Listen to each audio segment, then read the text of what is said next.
Perfect. Okay. And there she goes.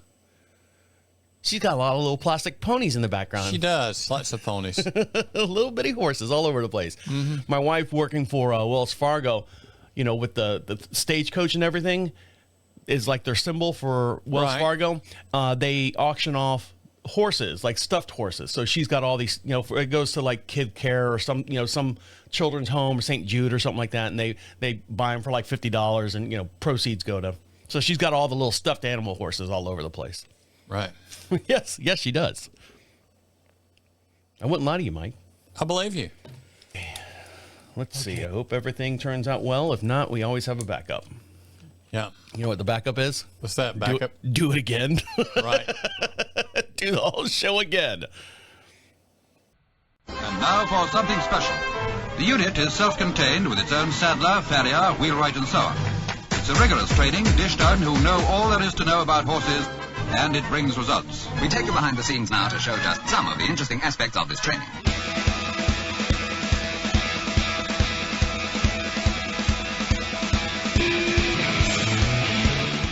Welcome back to Equine Dynamics with Mike Stine, the award-winning #1 podcast to create sounder horses from the ground up.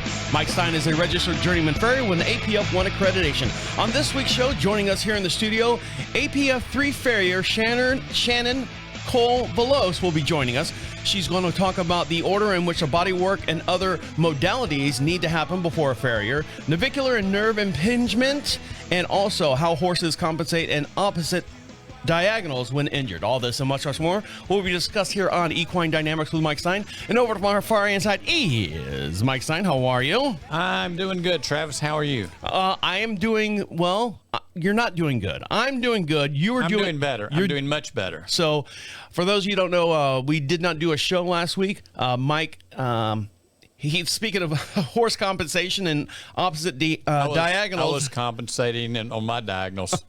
So, do you want to get into what happened to you last week? What happened as far as? The right tug, the right pull, the right snatch in the wrong direction, and 40 years of wear and tear. Which means what? Which means I set off some muscle spasms between my pelvis and my SI. And so you were incapable of moving. Right. And I know you look a little stiff over there. And don't forget, for every podcast we do, we also have a full-length video over on the YouTube channel for Mike Stine. We're trying to go live there. It's a password thing that we have to figure it out, whose passwords on what account. So bear with us on that. We'll get that up and running here shortly. So, but you can still go over to Equine Dynamics over on YouTube and watch the show once we air it. You'll see that over there as well. So you were not able to move at all. What did the doctor say? Did he say? Well, the good thing is it's not having to do with pinched nerve or spine. Okay. And I've never had any problems with that. Like not bulging discs, not all that sort of deal. It's just purely muscle spasms. But I've had a few, and it seems to be a little more frequent as I get older over the years, and constant wear and tear, and it no matter what we're doing with a horse, if we're dealing with pushy behavior problems, that sort of thing, it makes it really hard for us to do the job we should be doing. And if one thing I've had people, more than one person, I've told them, I said, you need to get this horse manners a lot better, because if it ever gets where it's in trouble, you can't help it. Now, have you been riding or laying on your red light theory, that blanket that we got you? I've done a few things from massage gun to red light to heating pads to soaking in Epsom salt. And, in the morning it wakes up stiff, and at this point it's loosening up through the day, and each day it's a little better. What about that? What's that electric thing you have in your pocket that you turned off? I've got a TENS unit hooked on me. So you're like a walking robot now? I'm a walking robot. Well, you've always been that way. That's been an upgrade. So how much longer, not that we're counting down the days and seconds and stuff, how much longer before you are able to go back up underneath horses? I know you've got clients out there that are waiting for you to come back around. I know you've had a couple phone calls from people saying, hey, how you doing? I've been having to go down the list talking to people, trying to figure out how to make it work. The good thing, it's winter and the feet are not growing as fast, and I do have a large number of trims. So, it's like some of the places agreed we can wait for a while. And I've got one or two farriers that are helping me out a bit. But you also have people that appreciate, because you do have horses that have therapeutic shoes on that said basically we will do everything possible so we don't lose you as a farrier. We will outside of driving your truck to the venue. Right. That we'll go out of our ways to adjust our schedule, to adjust whatever, to make sure that you can stay on these horses in the best, safest way possible, and make it comfortable for you at the same time. Yeah. I mean, I had a good talk. I've had some customers, people come out of the woodwork that I didn't even know that seemed to know me and have followed me over the years. And yesterday, when I was going down the road, actually after I stopped and visited with you and your wife yesterday, I got on the phone with. You remember Becky Holder? Yeah, she was on the show, the Olympic rider. Yes, gray horse that we've been dealing with some mechanical issues and foot issues, and got real responsive on his feet. He had some strange stuff going on with him. She went and she competed against about 20 horses in the dressage arena. She's a 3-day event in dressage. And you had she was competing against Boyd. She rattled off the names. There was one horse in there that's an Olympic horse, and said there's one maneuver in there that the judge called her over. Says I wanted to talk to her. She said, you're the only one that got that maneuver mechanically correctly. And Tom, her husband, said that's the Farrier. And I'm like, I'd love to claim that, but I've got an outstanding trainer and rider working with the horse. So take 20% of that, Mike. Just take 20% of it, put it on the shelf, and then you can say, yes, I had something to do with that, because you did put hands on feet. So well, I do, and we've spent a lot of time figuring this horse out, every detail we can, and we're definitely found the place we can work with him, and the level of and skills of the people you're dealing with makes a huge difference in how far you can go with a horse. Well, I'm glad you're doing all right. I know that, here in the studio, it's 2 flights of stairs to get up to the top tower. Well, you just push me going out, and I'll roll down. That's not a problem. So it's got walls on either side, so it'll kind of, like a funnel. Yeah, ping pong you down. Yeah. So it'll be okay. We appreciate you taking the time to walk up those stairs ever so gently. I didn't do too bad today. No, you did all right. So we appreciate you being back here, and hopefully a speedy recovery across the board for you, Mike, whether it be personal and physical as well. Right. All right, so we have a big show to get into, lots to talk about. We're going to bring on Shannon-Cole Veloz, who is a APF 3 farrier. She's going to give her discussion. Her and Mike were talking a bunch out at the summit. The Hoof Care Summit, yep. Yes. So she's going to recap everything that they were talking about during that time. So stick around. We had a good dinner with her, and you remember Megan Rackin? Yes, I do. Dr. Megan was there, and we had some very good discussion. I hope between all of us continues for a long time, because we need to be together on some stuff. Yeah, you definitely need to talk to Mike if you haven't talked to Mike before. And you can when we come back. So stick around. You're listening to Equine Dynamics with Mike Stine. He'll be right back. After the show, I'll add it to the 15 other things that I have to do. So well, you need to get your butt in gear and do something. I know. Hi, Shannon. Hello. There you are. Have you listened to any of the other shows? You can say no if you haven't. Quite a few, actually. Have you really? Well, that's our one listener in Texas. The last one I listened to was with Jeff Coda. Right. Oh yeah. The Coatster. Mm-hmm. Yeah, the Coatster, exactly. Yeah, we had a lot of good response on that one. Yeah. Yeah, he's an interesting talk. He's a smart man. He's a good man. He's a good talk. He's a good interview as well. But that's kind of the business that he's in, as far as he's got to talk and be somewhat of the face of the magazine. He's the communicator for the Farrier. Yes, yes, that's a good example. Yeah. That's what he is. Okay, we'll come back and I'll introduce you, and we'll dive into the show. Sound good? Sounds good. Mike, you ready? Yes. All right, here we go. Welcome back to Equine Dynamics with Mike Stine. Let's try that again. Welcome back to Equine Dynamics with Mike Stine. Don't forget, I said you can be part of the show. Your voice can be heard right alongside of us, and the way you do that is go to equinedynamics.com. At the very top of the page says join the podcast. There's a little orange bar up there that says leave a message for Mike Stine. You click on that. If you got a microphone on your phone, your smart tablet, whatever you got, you can speak right into it. You can be anonymous. It's going to ask for a name. Be anonymous if you want. If you don't want your name to be said here on the air. It's going to want an email address. Put that in there to make sure you're not a robot. Speak right into it. Keep it under a minute. Comes right to our inbox, and we'll play it on the very next podcast. Your voice can be heard right here in the studio. We broadcast every Monday morning at 9 a.m. Eastern Standard Time, just outside of Charlotte, North Carolina. Little town we like to call Marshville is where we sit. And over to my far hand side, my very own, I don't know how to put this. Bad fungus? Yeah, no, my very own, trying to stay better, I guess, for the most part. Right. Trying to stay upright is Mike Stine. How are you? I'm doing okay, Travis. How are you? Doing well. And joining us this week again, we have very honored to have Shannon-Cole Veloz. Having her back, yes. Shannon-Cole Veloz, who is an APF 3 now, Farrier. So explain what happened, Shannon. Thank you very much for joining us again. Explain what happened. You were a 1 last time, and now you're a 3. So tell us, what happened? Did they just say, hey, here you go, or how'd that travel go? Well, we have a credentialing program in the International Association of Professional Farriers, and I just passed my nutrition credential and my behavior credential, as well as the foundation credential. Right. So now we have levels, basically. Okay. Yeah, I've got the nutrition one somewhere. Oops. Yeah, so you should be 2. Well, I should be, but, my problem is the work schedule I've been doing, for the last few years, I've been loading 6 days a week, so I'm not looking at much. And the price is paying and showing now, Mike. Right. You've got to back that off a little bit. And yeah. I'm not yelling at you and pointing at you at the same time and shaming you. Are you trying to act like my mother? No. Yes, I am. Okay. I'm your podcast mother. Okay.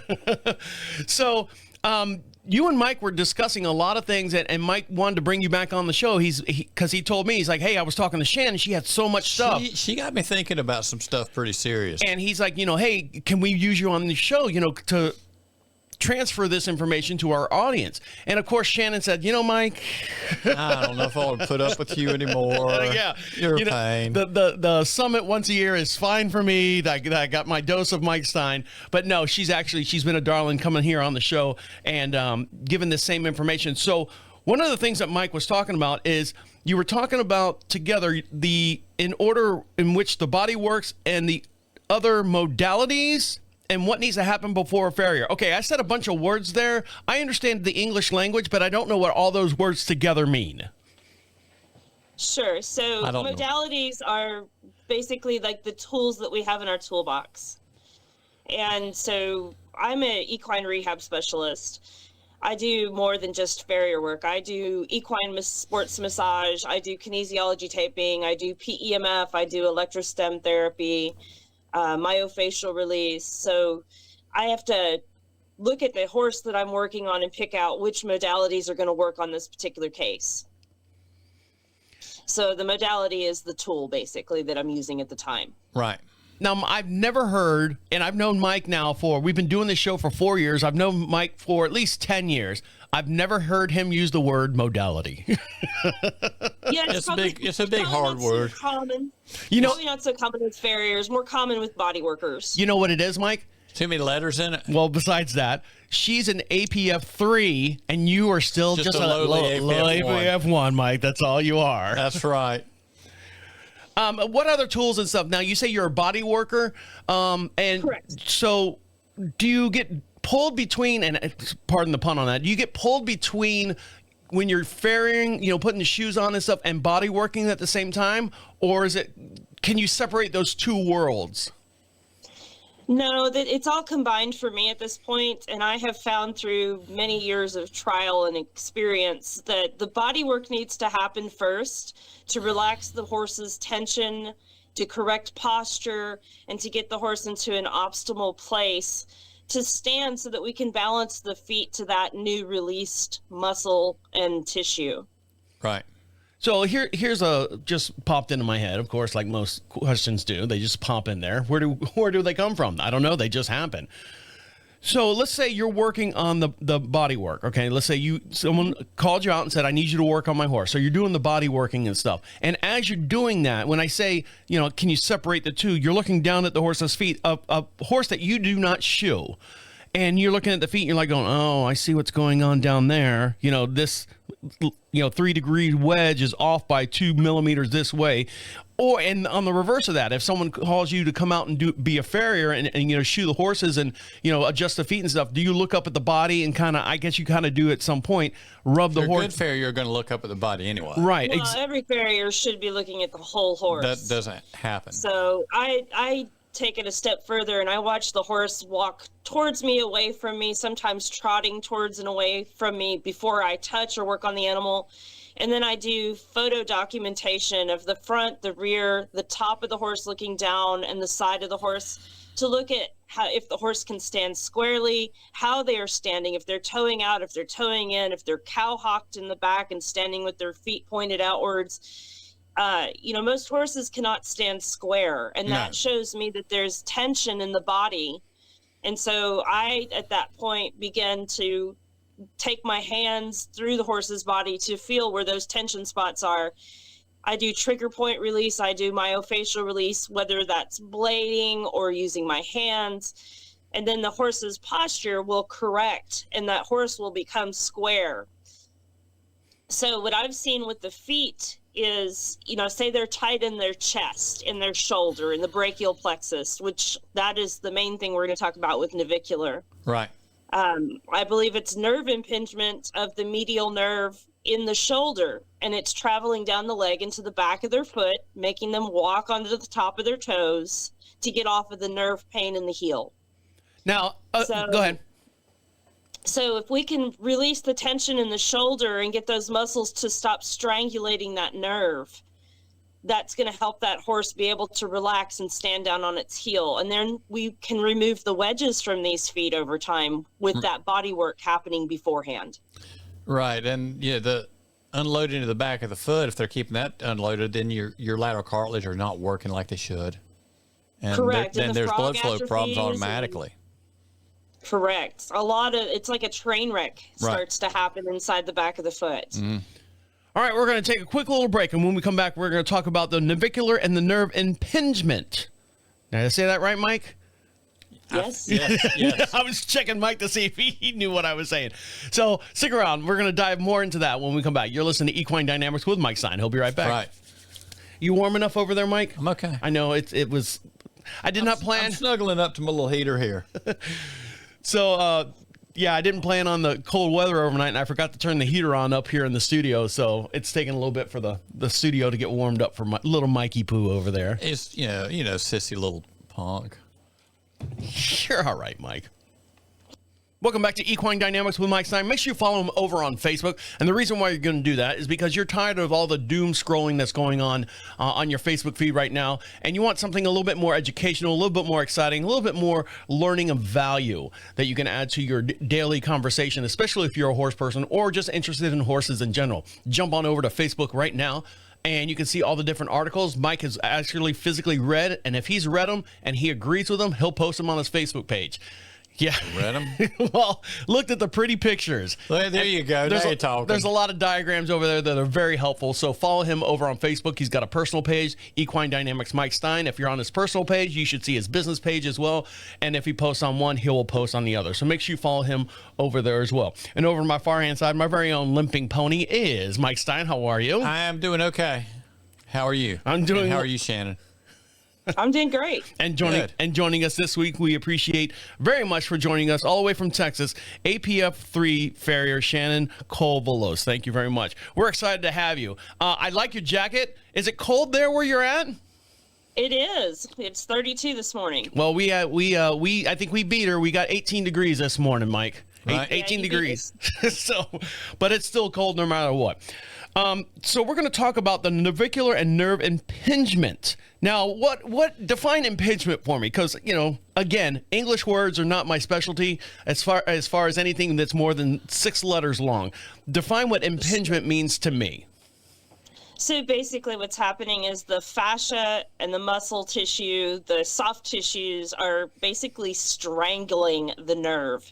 So it's like it's being cut off, like kinking a hose. Mm. And that causes nerve pain down the rest of the limb. Can it be substituted as inflammation as well? Because I know that word very well.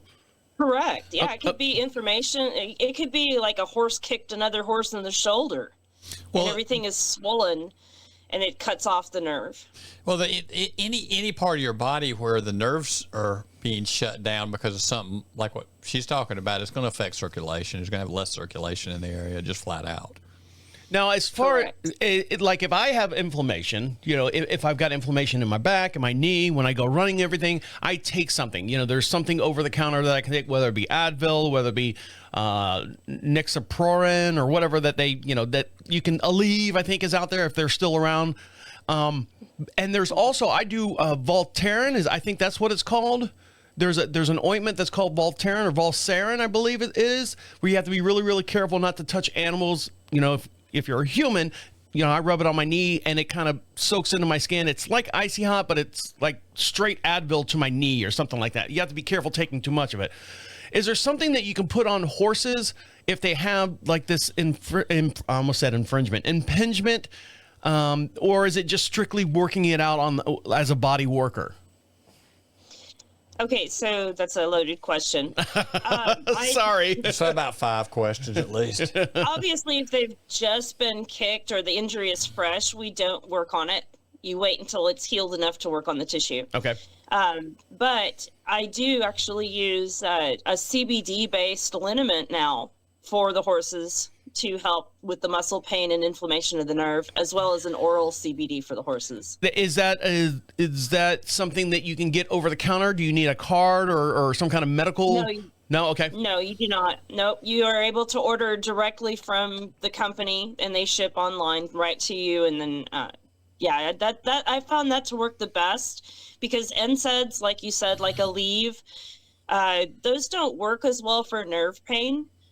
And we're finding that CBD helps more with that nerve pain and inflammation. And is there any, like Aleve and stuff, you have to be careful because it can ruin your kidneys. It can, do damage to your liver and all that stuff if you take it too much. Is the CBD kind of the same lines as far as you have to worry about how much you have to use or can use? No. And in fact, you might up or lower the dosage depending on the horse. I use a wonderful product, Hemp for Horses. She was in the American Farrier's Journal with a video about the product. I really like her products. She has the right strength, the right dosage, and it's just a clean product, and the horses respond immediately to it. Who is this person that you are talking about? Her name is Renee Vanderberg, and her company is Hemp for Horses. She's based in Wisconsin. Right. I've had some discussion with Renee, and we're working out lining her up on the show. Oh, that's awesome. Yeah, I know Mike said there was a hemp person that was coming on the show here. Yeah, and that's who we're talking about. Oh, well, there you go. Full circle. Everything comes full circle. And you don't understand my mumbling most of the time. Well, yes, that's correct sometimes. And as far as like impingement, it's not a life or death situation for a horse. It's just something that happens to horses, or is it something that can turn into something serious later on if you don't take care of it? Oh, it absolutely can be a life or death situation, because if a horse goes lame and loses its mobility and cannot get around, and like I said, it's like a train wreck with that nerve impingement going down the leg into the digital palmar nerve at the bottom of the foot, which we've recently very much understood from Paige Poss's dissection work. Right. Paige is just incredible. But yeah, that nerve, it's almost like they're being electrocuted in the bottom of their foot. That's what it feels like. If you've ever had nerve pain, it's horrifyingly painful. And so, this can lead to having a laminitic event just from pain, or having stomach ulcers from pain. So the quality of life for this animal goes down significantly. Their stress level goes through the roof. They release cortisol. There's so many things that can go wrong with pain. So that's part of the reason I address the whole horse. We're looking at pain level. We're looking at posture. We're looking at, how can we make this horse more comfortable? Can it be neuropathy as well in the horse's hoof, or is it always Absolutely. Okay. Absolutely, because there's also the main artery that runs down the leg next to that nerve, and if it gets impinged, it can cut off circulation to the artery as well. So we lose blood flow to the foot, and then we get a thin sole because we don't have blood going through the tissues.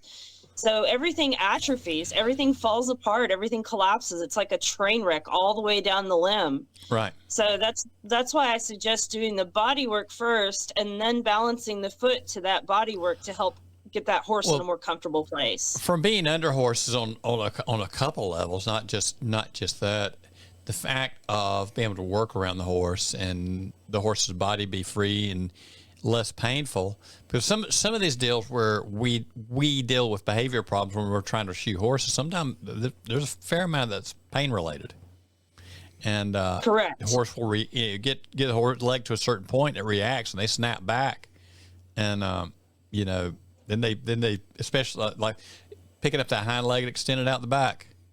Some of them don't like that. That's one of the places where they've gotten me a number of times. People say, well, he didn't kick you. No, but when he snapped back and he was big as a Mack truck and you were in the way, guess who won? The Mack truck. Sure. Right. Sure.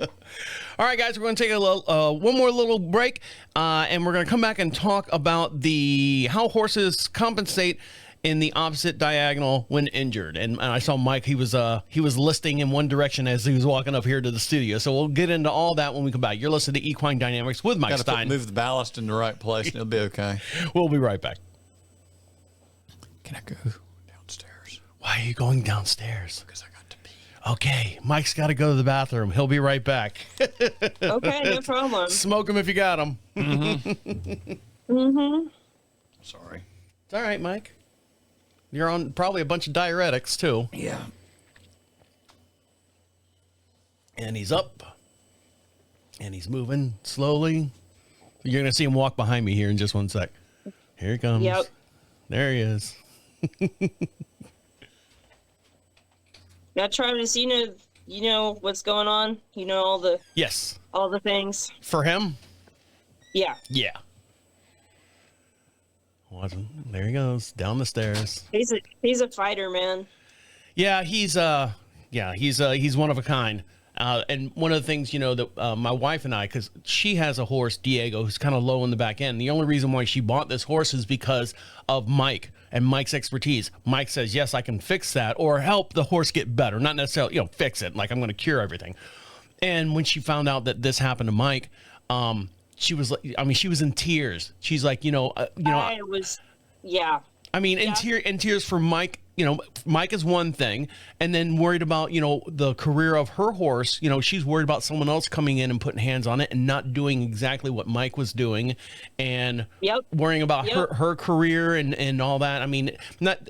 Of course, this affects Mike the most, his family the most. Of course. But it has a ripple effect through the community and the horses too. It does. It's not a ripple effect. It's a shockwave that's gone through. It's not just a ripple. It's like an explosion went off, right? Yeah. And, one thing that my wife says, whatever information you have in your head, Mike, you need to get that out to people. And I'm like, well, essentially that's what this show kind of started being or evolved into, is all the information that Mike has in his head. We've been capturing it. This is season 15 now. And thank goodness you did. Well, that was all Mike. Yeah, that was all Mike's doing. He wanted to do that. And this is where it's evolved into. I think he's going to focus a little bit more on the show now, getting guests and getting talks and stuff, and maybe backing away from getting up underneath horses and stuff. So I don't know where his path is. Number one, get better. Get as well as he can to function daily. That's right. And then two is, take what you've learned and redirect it and focus, somewhere else. So I told him I'm here to help you. I was willing to go pick him up at the hospital because I didn't know what his circumstance was and everything. And I was Yeah. Yeah. It's tough. It is tough. It sucks. How are you? How are you doing? I am doing fine. Yeah, I'm not having any kind of crazy issues. Thank goodness. I did get hurt pretty severely last year, though, under a horse, and the horse freaked out and kicked me in the ankle and foot and stepped on me, and it was nasty. That's the risk we take as farriers, unfortunately. And then we're going to get hurt at some point, right? And then you ask yourself, why did I get into this business? And then you see the end results, and you're like going, that's why I got into it. That's why I did this. Yeah, I did this for the benefit of the horse, And it's even getting to the point, back to my wife again, is we have 2 horses. We have a mare and a little pasture buddy for the mare, a little pony that's out there. And they're retired. Well, the mare's retired. She doesn't work anymore. She's 17, I think, coming up at 18. And so my wife was like going, look, if you just show me how to trim the horse's feet correctly, I'll go out there myself to do that, because there's no special needs. You know, the horse is just out there eating grass. They're not shoed or anything like that. Or Dominique's not shoed anymore, right? No. Okay. Yeah. So, and she hasn't had shoes on for how long now? Couple of years. Yeah. So she did have shoes up until about 3 years ago, probably. So. Right on. Good job, Mike. He can't hear you yet. She's talking to you, Mike. Put your earbuds on. I'll just act like I do normally when I'm talking to women. Yeah, Mike, Yes. you be nice. Try to say the appropriate answer at the right time, Mike, maybe. you be nice. And then I find out it's not the appropriate answer. Yeah, we have a guest. You be nice to our guests. She's taking a lot of time. She can hear me, right? Yes, she can hear you now. I can hear you. Can you hear me? Yeah. Yeah. Say it now. Go ahead, say it now. Cuss them out, Shannon. Give them all you got. No, I was saying good job on getting the horse barefoot. That takes some work to do that. Yeah, and she had been in some fairly heavy mechanics. She's one of those with the weird neck thing. Oh, the ECVM? Yeah. Yeah. Mm-hmm. So that's why she's kind of retired. Yeah. Kind of got her together and got her to advance and kind of hit a wall. And my wife got tired of hitting a wall every time, right off and onto the floor. But we did get her handling herself better up to Right up the level she could tolerate. Yeah, she did good. She got some ribbons and stuff, and she did well.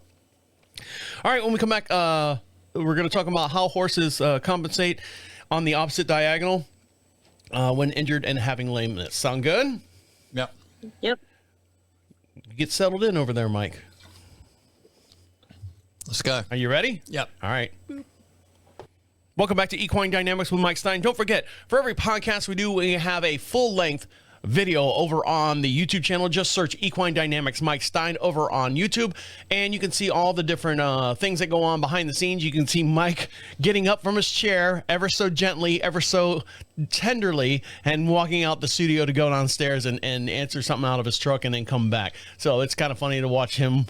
Not funny, ha-ha, like, ha-ha for Mike. You laugh at me all the time. But I know how you can see all that, and then the conversations. You're heartless. And all the behind-the-scene conversations that we have during the breaks and stuff over on our YouTube channel. And over my far hand side, my very own Limpy Stimpleton is Mike Stine. How are you? I'm doing okay, Travis. and joining us all the way from Texas, an APF3 Farrier, Shannon-Cole Veloz. How are you? And thank you very much for joining us again.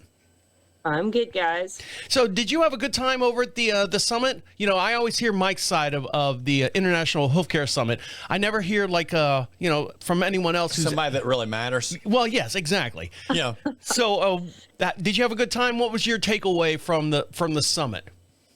I absolutely love Summit every year that I attend. This was my 10th year to go. And of course I ran into Mike, and that was just absolutely wonderful. And he introduced me to Dr. Megan Radkin, and we had dinner that evening to discuss the nerve impingement and navicular situation, because that's fairly new information. And it actually came from Sierra Crawford with Sozo Equine. And she was the lady that taught me kinesiology taping. And I was looking at your Facebook just to get some background knowledge and what you've been up to and stuff. And there's a lot of information that you posted from the Hoof Care Summit. Almost every single day there was 4 or 5 different posts and stuff. And I was looking at them and all the different speakers and stuff that you were into and stuff. So if you're a farrier out there, I mean, Mike can say it all day long. If you're a farrier and you want to learn and further your education, as far as in your craft, your profession. Hoof Care Summit. Shannon, I mean, I assume that you're going to say the same thing, but give us your version of why a farrier should go out to the Hoof Care Summit, and then we'll continue on with the horse compensating here.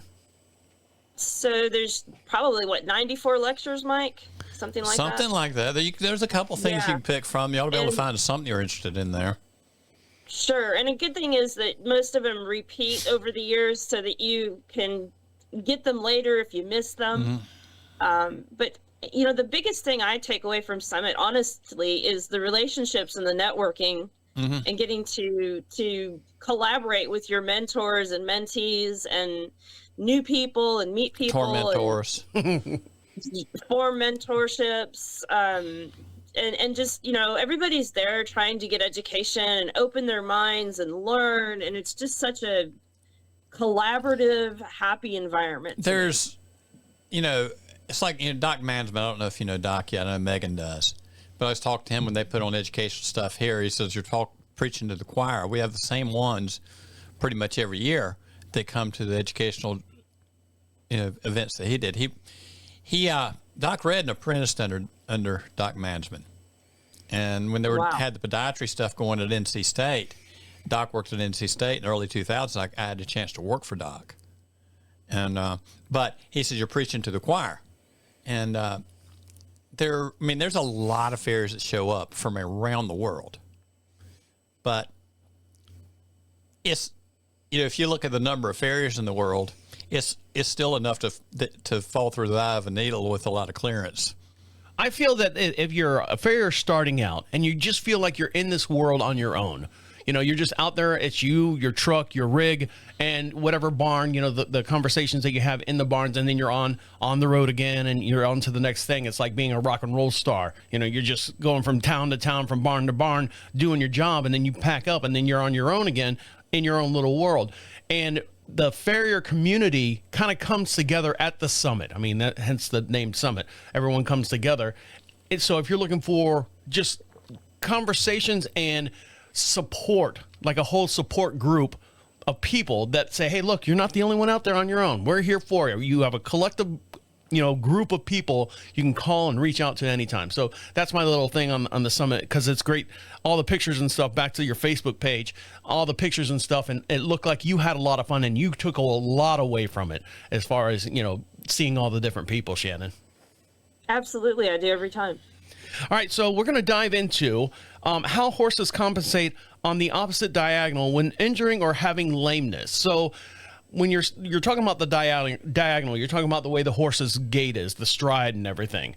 So dive into that. Why we're talking about this situation and what brought this to the forefront of our show here. Sure. Most equestrians think of the diagonal, of course, when they're doing a posting trot. Right. When they're riding the horse at the trot. The horse is wired as a quadruped diagonally. And the fascia of the horse also crosses over in the body several places so that the front left limb is more connected to the right hind limb, right? Right. So if, say this horse has navicular in the left front and they're super sore and they're pointing that foot forward, well, they're overcompensating almost 97% of the time in that rear right. Yes. And so when we go to shoe the rear right or pick up the rear right, they can sometimes have a lot of difficulty because they have to put balance back on that sore foot in the left front. So understanding the mechanics of how that horse can stand and how they have to compensate to stand for us, you know, that should be a requirement of every farrier. For me, this sounds like horse ownership 101. Like when you buy a horse, you're like, hey, I'm going to get a horse. It should be. It should be, you know, if you don't know what a diagonal, well, hold on. If the horse can't stand square, you need to start wondering why right off anyway. Exactly. Well, hold on. Right. As everyone knows, I'm the simpleton of the show. So when I say you should know, I don't know. I don't know other than what I've learned on this show and through Mike and my wife as well. And any guests that we have on here. I don't know that if I was going to buy a horse that I need to watch the diagonal of the horse. I guess this is something I need to do research before I buy a horse. A lot of people don't do that research. No. So most people do not. Yeah. When you say most people, how many horse owners do we have in the world, and how many, you know, horses are out there, I guess? A whole lot. There's a whole lot. A whole lot. So as far as the diagonal, I mean, is that basically it? You're just looking for where the movement is? I guess I don't know exactly where to take the conversation. But as a body worker, we're looking for the tension in the muscles and we're looking for the tension in the fascia. Right. And, you know, the fascia is basically the connective tissue that holds everything together in the body. And so I might tape that front limb with kinesiology tape to help the back limb not compensate so hard. after working on the horse. Or I might do muscle work in certain areas that help that horse stand better and more comfortably. Right. I know when I was working back and forth with Ray Morris, of course he passed away before the tape was just starting to come out. Is that the tape that you have on your arm, Mike? Sometimes I see you when you come over elbow with tape together. Yeah. Is that the same kind of tape? Yeah. Okay. Just duct tape. No. No, it's got like a medical look to it. I've got some where I was having some tendon flare ups, some elbow where I got it taped up pretty good. And that's the same tape that Shannon puts on the horse. Right. Okay. And right. But there was definitely compensation loading, tension in muscles, lock muscles, all that sort of deal, and it changed the way the shoulder moved, which is going to change the way that diagonal hind leg moves. And you work with that. I've learned to, on top of the Gonzalez stuff, and Ray really learned to start focusing in on people say, well, look at his feet. I'm going to look at the body first. I want to know why. One thing that I've always noticed on our mare that sits out front. Now, my wife, I'm here all the time. So she relies on me to, keep an eye on the horses. And, it always freaks me out, especially when we have these nice cool days and the sun comes out. The horses are always physically laying down, head down, body down. I'm like going, oh my God. You're thinking you're lucky. No, not that I'm lucky. I'm like, hello, hey. And if I see an ear twitch now and then, I'm like, okay, the horse is fine. Right. So, but one of the things that I always look at, and I ask my wife, she's like, no, that's normal, is Dominique will stand. And I kind of catch myself standing like this on her hind legs. She'll always have one kind of up and kind of like a curtsy type. It'll always have like the hoof pointing down, and she just kind of sits there. I don't know if it's a relaxing thing or is there something going on with the neck thing that she's got going on. Is that just a common thing that a horse does? Because I look at it and I'm like going, it's a hurt foot. There's another $10,000 I got to shell out somewhere. Well, yeah, that's how horses sleep. A lot of times they stand up and they have a stay apparatus, which basically locks their knee into place on one side so that they can relax the other leg. And, they're on the tip of their toe, relaxing that limb. And then they might shift sides and relax the other limb from time to time. I'm sure every person has seen that. Right. That's totally normal for horses. If they cannot do that, then we know that we have some issues going on in the body. Okay, so that's a good thing that it can do. Okay, so if I see a horse doing that, I shouldn't, no matter if it's mine or Susie's down the road or something like that. So if the horse can do that, that's a good sign. Right. That's a good sign. Okay, correct. Good. That's what I was worried about. That's normal function. That's healthy function. You just saved me $10,000 somewhere. A horse that is twisted is in there. Like if you look down them and they're like the barrel's pushed out to one side, they're going to tend to be very one-sided on that kind of a stance. Yes, or they might not be able to take the lead when they're cantering on that side. Right. All right, we're going to take one more little quick break and let you get back to playing with your pony. So stick around. You're listening to Equine Dynamics with Mike Stine. He'll be right back. Welcome back to Equine Dynamics with Mike Stine. Don't forget, you can join the podcast at any time. We broadcast every Monday morning at 9 a.m. Eastern Standard Time, just outside of Charlotte, North Carolina, a little town we like to call Marshall. And when I say Eastern Standard Time, a lot of people don't know that there are time differences and time variables across the United States, believe it or not. It's Southeastern Standard Time for us. Yes. So get those messages in. You can be heard right alongside of us here in the studio. If you're too shy to go on the air, that's fine. You can always email Mike Stine at any time. Go to equinedynamics.com, says contacts, fill out that little form, and make sure you put a physical return address, because if you do, we'll send you out a magnet from the show or a sticker from the show or something like that, just for showing support of being part of this broadcast. And over to my far hand side is my very own broadcaster professional for the last 4 years, is Mike Stine. How are you? I'm doing okay, Travis. How are you? Are you sure you're doing all right this time? I am doing much better. Okay, yes. Good. Pills kicking in all right? Not taking any pills. That CBD rub coming in? Yeah, not taking any pills, not on anything other than life. And joining us all the way from Texas, speaking of Eastern Standard Time, APF3 Farrier Shannon-Cole Veloz is joining us again. And thank you very much. And I am really digging your jacket there. I like the tassels on it.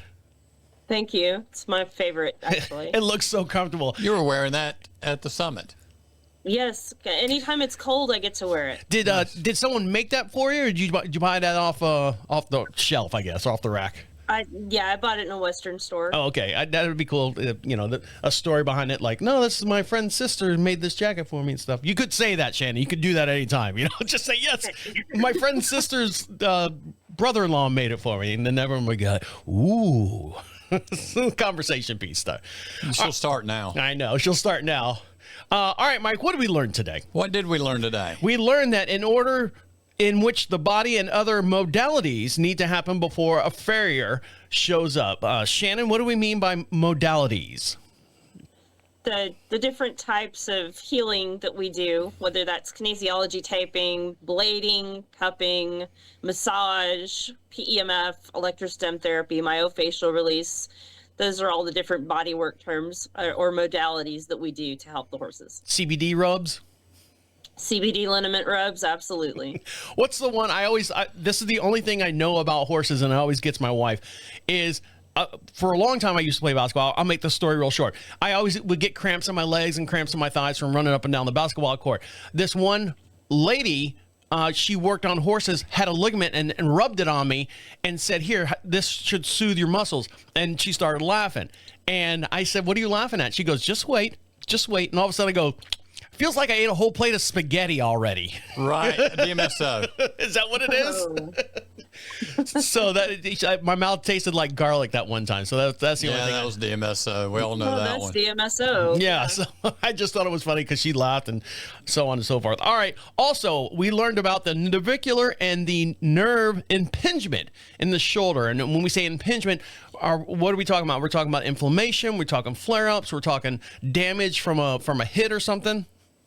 All of the above, correct. Okay. Yes, we're talking about the nerve being basically strangled in tissue, whether that's fascia restriction or muscle tension or bruising or swelling. All of those things contribute to strangulating that nerve. Mike?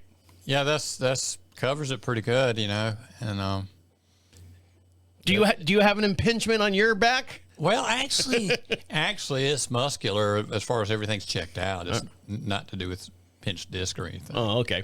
And also, how horses compensate on the opposite diagonal when injured or having lameness. Shannon? Yep. So, yeah, if a horse has trouble picking up a foot, go to that opposite foot because that's probably where your issue is going on. Right. Mike? Yeah, that's very true. I've had people, there's something must be wrong with the foot. They will focus sometimes on the one that they won't unload.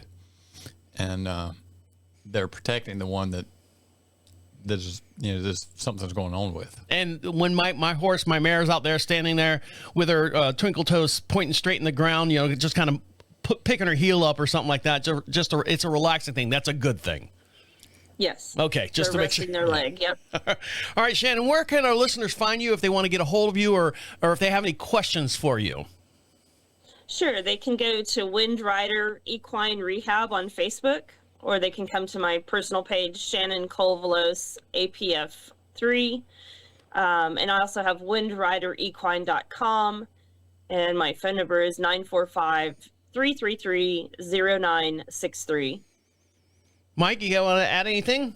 I think that does. I always find some of what Shannon talks about when we had very interesting, and kind of brings me back to refocusing in the direction that when Ray and myself were working together, And so it's a breath of fresh air, always. Well, we'd like to thank Shannon for joining us this week here on Equine Dynamics with Mike Stine. If you want this show to show up at your clinic, your location, your bar mitzvah, if you've got a barn party, we'll be in that barn party. Just go to equinedynamics.com. At the very top of the page says clinics. Fill out that little form. We'll pencil you in, and we'll bring Mike Stine out in a wheelchair. We'll roll him out there, put up dump him out on the ground, kick him a few times, slap some headphones on him and stick a microphone in front of his face, and we'll do this podcast out at your location. No, I'm not in a wheelchair yet. No, not yet. On behalf of Mike Stine over there, have a good day, enjoy your ponies, and thank you, Shannon. And we'd like to thank Shannon, an APF 3 farrier all the way from Texas, joining us, Shannon-Cole Veloz. Farmerville, Texas, is that right? Farmerville, Texas. Farmersville, Texas. Well, we appreciate you joining us this week, Shannon.